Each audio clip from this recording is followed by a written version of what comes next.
Hey guys! Today we're stepping into a story that starts in the glow of string lights and the clink of wine glasses, but ends in something much colder. Picture this: a warm summer night, two couples laughing over pasta and shared memories. But one wrong look, just one, was enough to flip the entire script of my life. You probably won't survive this if you've ever been betrayed by someone who once picked out your birthday cake. So, before you get comfortable, take a moment to like the video and subscribe, but only if you genuinely enjoy what I do here. Also, let me know where you're listening from and what time it is in your corner of the world. I love seeing the map light up. Now, dim the lights, maybe turn on a fan for that soft background hum, and let's ease into tonight's journey together. It started with a dinner I now wish I could forget, though every detail is burned into memory. I had spent the whole afternoon getting the house ready. I even made Alex's favorite truffle mushroom risotto and bought a bottle of wine that was a little out of budget. But hey, it was for a special occasion. My best friend Lena was coming over with her new boyfriend, Josh. I'd never met him, but Lena had been gushing about him for weeks. Alex was unusually quiet while we were setting the table. I asked him twice to bring out the water pitcher, and he didn't even hear me. I chalked it up to work stress and let it go. They arrived at 7 sharp. Lena, in her usual fire engine red lipstick, hugged me like nothing in the world had ever gone wrong between us. And at that point, nothing had. At least, that's what I believed. Josh was charming, maybe a little too charming. The kind of man who shook your hand like he already knew your name. But it wasn't Josh that threw me. It was the way Alex looked at Lena. Not at her face, not at her smile, but at her mouth. I caught it during dinner. Just a second too long. Just enough to make something in me curdle. "Are you cold?" Lena had asked me across the table, noticing the way I hugged my arms. No, I lied and smiled. Later that night, after the dishes were done and the wine was finished, I watched Alex walk Lena and Josh to their car. The porch light cast a shadow over their figures, but I saw it. Alex's hand brushed Lena's lower back. It was brief, innocent to anyone else, but I knew his touch. I knew how intentional he could be. I knew what that move meant. Still, I told myself I was being paranoid. Maybe I was tired. Maybe I'd had too much wine. But when he came back inside and kissed me on the cheek instead of the lips, I felt it again, that cold, hollow space where something warm used to live. The next day, I checked his phone. I'd never done that before. We had always been a no-passwords couple, the kind that bragged about radical honesty. His passcode was still the same, our anniversary date. That almost made me laugh. There they were, messages, hundreds, not just from the past week, but stretching back months, all under her name Lena. At first it was just friendly, catching up, sharing inside jokes. But then there were photos, late-night heart emojis. One message that burned like acid: "I miss the way you taste. Can't wait until Tuesday." Tuesday, our anniversary. I dropped the phone. Literally dropped it onto the kitchen floor like it had bitten me. I didn't confront him that night. I couldn't. Instead, I lay beside him, pretending to be asleep, listening to him breathe like nothing had changed. But everything had. I ghosted Lena the next day. No texts, no calls, just silence. She must have noticed. She didn't try very hard to reach out, though. Maybe she assumed I'd found out. Maybe she didn't care. I moved through the days in a fog, cooked dinner, answered emails, went to the gym and cried in the locker room shower. I felt like I was living someone else's life, trapped behind glass. But then something changed. I bumped into someone. His name was Ethan. We'd met briefly before he was my boss's brother, a silver-haired venture capitalist with a warm voice and sharper instincts. We talked for a while, then we kept talking. He invited me to coffee, then dinner, then a weekend away. It wasn't a rebound. I wasn't trying to get back at Alex.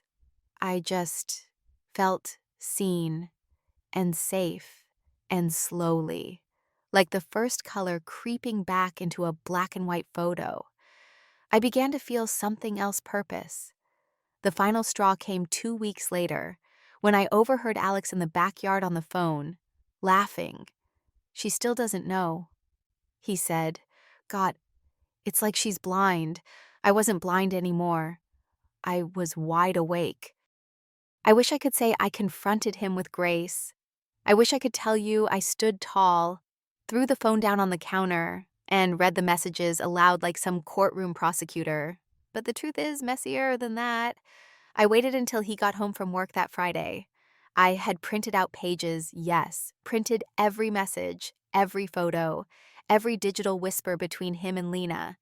I laid them out on the dining table like evidence at a crime scene, the same table where we'd shared that now infamous dinner. He walked in and gave me a casual, "Hey, babe," before freezing mid-step. His eyes darted across the papers. I watched the blood drain from his face. "What? What is this?" "You tell me," I said. He started with the classics. "It's not what it looks like. I can explain. It was a mistake. But you don't accidentally plan hotel weekends. You don't mistake someone's mouth for your wife's. And you sure as hell don't send someone a photo like that while lying in the bed we bought together." The argument that followed was ugly. Tears, shouting, more lies, then crumbling honesty. I won't bore you with the full script. You've probably heard it before, or lived it. What broke me wasn't his guilt. It was how quickly he folded. He didn't fight for me. Didn't even say he loved me anymore. Just sat on the edge of the couch, hands dangling uselessly between his knees, and muttered, "It just happened." That phrase, like love was a puddle he tripped into. I packed a bag that night, just the essentials, left my wedding ring on the bathroom counter. No grand exit speech, no crying in the doorway, just silence. I stayed at a hotel for a while. Ethan offered his guest house, but I wasn't ready for that. I needed solitude, not sympathy. Meanwhile, Lena had the nerve to text me. Just once. Just 3 words. "Are you okay?" It took every ounce of restraint not to throw my phone into traffic. I didn't answer. I didn't block her either. Let her stew in the silence. Weeks passed. I moved into a small apartment near the lake.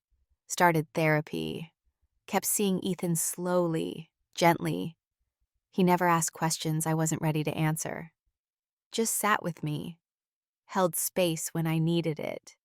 Then, one night over dinner, he dropped a bombshell I didn't see coming. "I need a +1 to my father's engagement party," he said, casual as ever. "You up for it?" I nearly choked on my wine. "Your father's engagement party," he nodded. "He's marrying some wellness coach. Big money, big mansion. They're making a whole weekend out of it." I hesitated. "That sounds intense." He smiled. "It's in Napa. You'll love the wine." I said yes. I didn't realize until we arrived gated vineyard, white roses spilling down marble staircases, a jazz quartet playing by the infinity pool, that this was that level of money, the kind where everyone smells like sandalwood and secrets. Ethan introduced me as someone special, and his father, Arthur, gave me an approving nod. He was tall, silver-haired, and had the kind of handshake that lingered just long enough to make you question everything. I didn't know what to make of it then. Not really. But something shifted.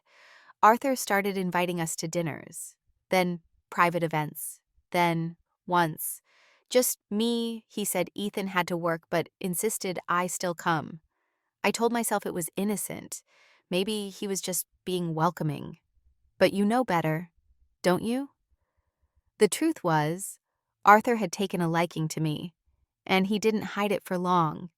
It started with a compliment too smooth to dismiss, then a touch on the back that lingered too long, and before I could make sense of it, he told me openly that he admired my resilience, said I had steel beneath softness, said he hadn't met a woman like me in years. I was stunned, flattered, uncertain. I told Ethan, of course I did. And here's where you'd expect the story to explode, right? But instead, Ethan just leaned back in his chair and said, "You should know my dad always gets what he wants." I stared at him. "And you're okay with this?" He shrugged. "You don't owe me anything, but you deserve everything." That was the moment something crystallized. I wasn't anyone's castaway. I wasn't just someone who'd been betrayed. I was someone new, someone unafraid to rise. Even if the path looked unconventional, and yes, I did the unthinkable months later. After the engagement broke off, turns out Arthur wasn't as into kale cleanses as he thought. I found myself sitting across from him, glass of champagne in hand, as he asked me, very seriously, to consider a future with him. I didn't say yes right away, but I didn't say no. And Lena, oh, she found out. Of course she did. She texted me again. "Tell me this isn't real." I didn't answer. Some truths speak for themselves. It wasn't about revenge. Not at first. I kept telling myself that, repeating it like a mantra as I adjusted to my new life.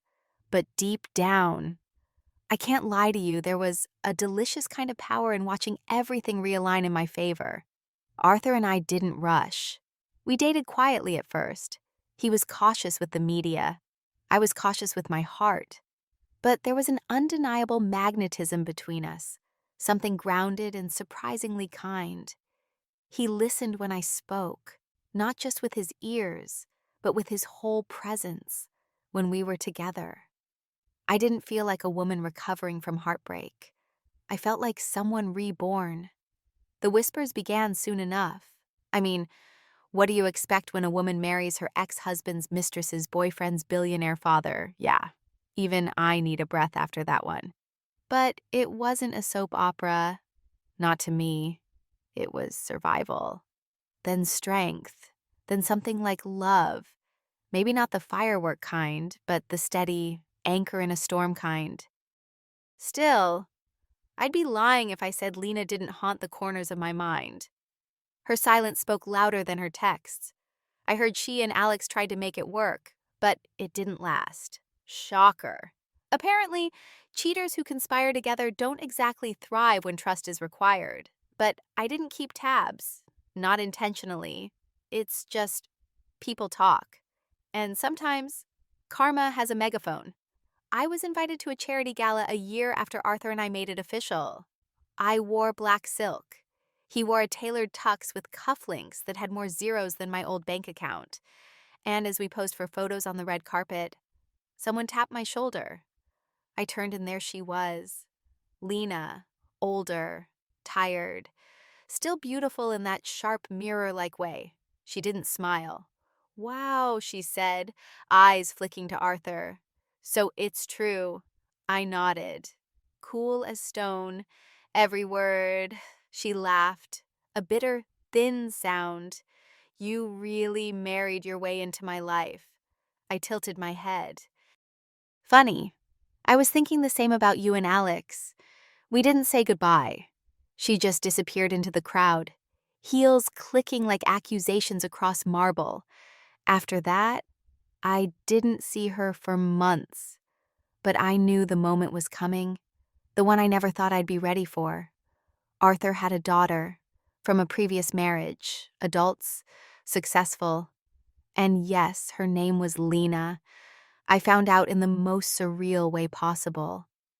Arthur handed me a family photo one night, his eyes soft. "I'd like you to meet her, properly this time." I stared at the image. There she was, standing beside a younger version of Arthur, smiling in that practiced way, Same red lipstick.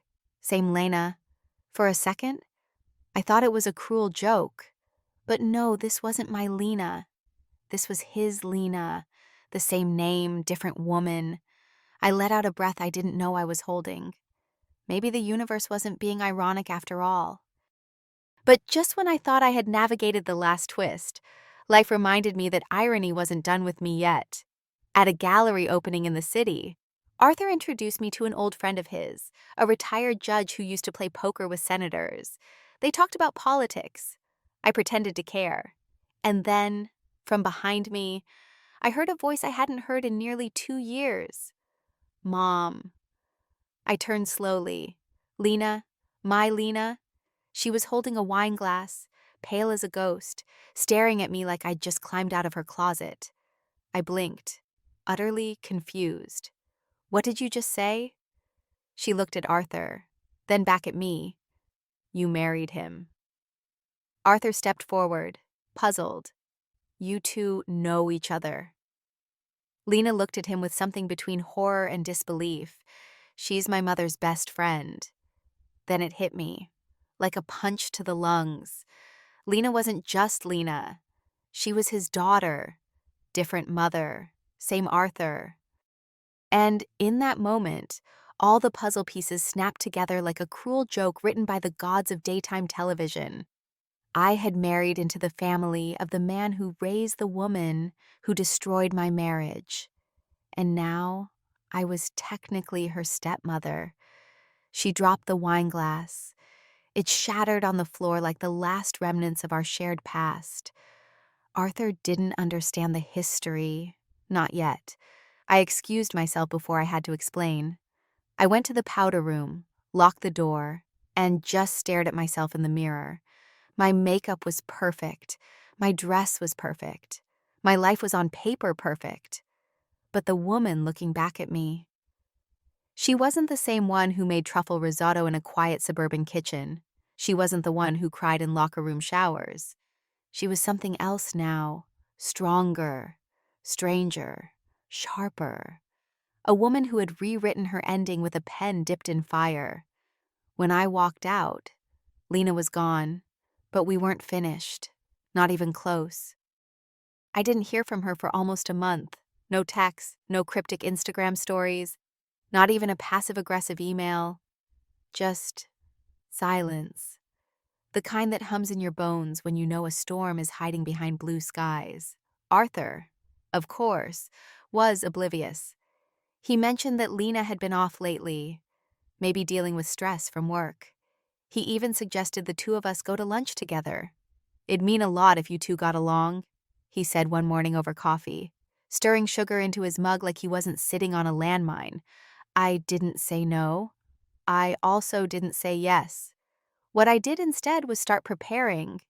You see, I've learned that some confrontations aren't battles. They're chess games. And I had no intention of moving first. Then, as if summoned by the weight of my unspoken thoughts, she texted, lunch, just us, tomorrow, 1 p.m., you pick the place. I picked a quiet rooftop cafe, neutral ground, plenty of exits, and strong mimosas. I wore white. A power move, if there ever was one. Clean, calm, composed. She showed up 10 minutes late. Of course, sunglasses, black blazer, hair slicked back like she was storming a boardroom instead of a conversation. She sat, didn't order anything, just stared at me like I was a ghost that wouldn't vanish. So, she said, you really married my father. I sipped my drink. I really did. Does he know I raised an eyebrow? Know what? She blinked, then laughed a single, sharp bark of disbelief. That you're the reason Alex and I broke up. Ah, so she had tried to make that dumpster fire of a relationship last? I leaned in slightly, keeping my voice velvet soft. I wasn't the reason. Lena, you were... I just happened to be watching. Her face tightened. You think you won? She asked. I tilted my head. This isn't a game. She smirked. Could have fooled me. There was a pause, the kind that sizzles. Then she said something that changed everything. You think he's different? You think my father's not cut from the same cloth as every other man who cheats and lies and trades women in, like used cars? I didn't answer. Not immediately, because beneath the bitterness in her voice, I heard something else. Pain, fear, a child still haunted by her parents' divorce. Maybe a woman who never learned to trust love that doesn't come with conditions. You think I don't see how you look at him? She continued. Like you're waiting for the floor to give out. This time, I met her gaze squarely. No, I said, I look at him like I've already lived through the worst and survived. She went quiet after that, stirred her untouched water with the straw. The wind picked up, brushing her hair across her cheek. For a moment, she didn't look like my traitor. She looked like a version of me from 5 years ago, before unraveling. I finished my mimosa, paid the bill, left a generous tip. When I stood, she didn't move. But as I turned to leave, she said quietly, "You know you're not really my stepmom, right?" I paused. "No," I said without looking back. "I'm something worse." And then I walked away. The weeks that followed were quiet, too quiet, like the eye of a hurricane. Arthur noticed my tension but didn't press. I kept up appearances, charity dinners, foundation board meetings, the occasional gala. I had found my rhythm again. But deep down, I was watching, waiting. And then it happened. A tabloid cover, bold font, money, men, and mistresses, the new bride in Arthur Kingston's Life Has a Past She Won't Talk About. Below that, a side-by-side photo of me and Lena, her high school yearbook headshot, my wedding photo. The headline was Surgical Stepdaughter or Step-Enemy Inside the Private Feud of Napa's Most Talked-About Family. My phone blew up. My inbox drowned in interview requests. Arthur, bless his heart, was furious not with me, but with the damned vultures. Still, the tension in the air was thick enough to cut with a knife. I didn't confront her. Not this time. Instead, I called a contact. A journalist I trusted. The same one who helped take down my former employer's toxic CEO years ago. I gave her everything. Not gossip, truth. The screenshots, the timeline, the betrayal, the affair. All of it. And then I let go. The article came out 2 days later, titled, From Betrayed Wife to Billionaire Bride, the real story of the woman behind the headlines. It went viral. People took sides. Most of them chose mine, because pain doesn't need permission to be valid. And resilience, when worn unapologetically, shines brighter than scandal. I didn't hear from Lena again, but a week later, Arthur told me something over dinner. She sent a message. He said, cutting his steak, said she won't be attending Thanksgiving. Needed space. I nodded. That's probably for the best. He reached across the table and took my hand. You okay? He asked. I looked at him, this man I never expected, this life I never imagined, and I smiled. I think I finally am. The holidays came without fanfare. No surprise phone calls, no sudden visits, no last-minute dramas, just quiet evenings with Arthur. Warm food and soft jazz humming through the speakers as we decorated a tree twice my height. It was a strange kind of peace, the kind that feels unfamiliar after chaos. Like my nervous system hadn't gotten the memo yet. Every time my phone buzzed, I half expected her name, but it never came. By now, most people in our circle knew the story, or at least their version of it. Whispers followed us through banquet halls and museum fundraisers. Some pitied me, others respected me, and a few were just curious enough to smile while watching me from across the room, wondering how I did it. But I didn't owe anyone answers. I'd already spent too much of my life explaining myself to people who never really listened. Then, one afternoon, a letter arrived. Not an email, not a text, a letter, handwritten, sealed in a plain envelope, no return address.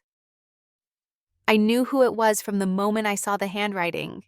Lena. I held it for nearly an hour before I opened it. Inside was a single sheet. No apology, no rage, just this, "You win. I hope it feels good, but one day, this crown will feel heavy, and you'll understand what I meant." No signature.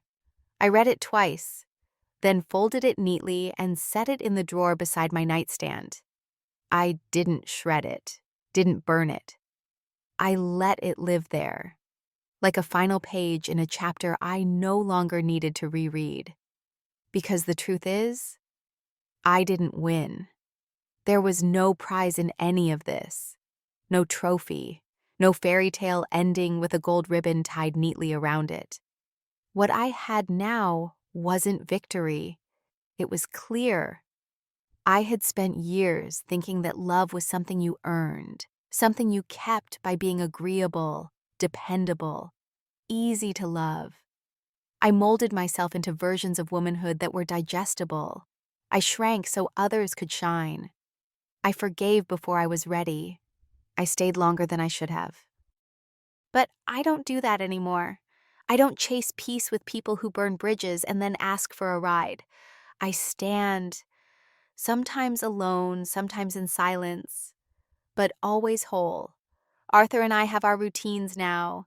Morning coffee by the veranda, evenings by the fire, Sundays with his board game obsession that I pretend to hate. And yes, I still wear white sometimes, just for the symbolism. People ask if I'll ever write a book, some kind of memoir. I tell them maybe. Or maybe this is enough, just living. As for Lena, I doubt she'll come back into our lives. But if she ever does, I won't greet her with venom. I'll greet her with grace, because nothing unsettles the people who hurt you more than seeing you thrive in a life they tried to destroy. So now, if you're still with me, take a breath. Let the weight of everything we've just shared melt off your shoulders. I know it was a wild journey, cheating husbands, best friends turned enemies, billionaire weddings, and that little twist no one saw coming. But under all that drama, what this story really offered was a simple reminder. Sometimes we have to lose ourselves completely to finally come home to who we were meant to be. The pain, the betrayal, the disbelief, they all cracked the shell I was hiding in. And through those cracks, light poured in, slowly at first, and then all at once. And with it came strength, a new spine, a louder voice, a steadier heart. Wherever you are in your journey, whether you're reeling from a fresh heartbreak, healing from an old wound, or simply figuring out what kind of life you deserve, I want you to remember this. You are not what they did to you. You are what you choose to build from the ashes. And sometimes, the sweetest revenge is peace. So let this story settle over you like a soft blanket. Let your breath slow. Let your heart rest. You made it through. Now close your eyes and sleep like the royalty you are.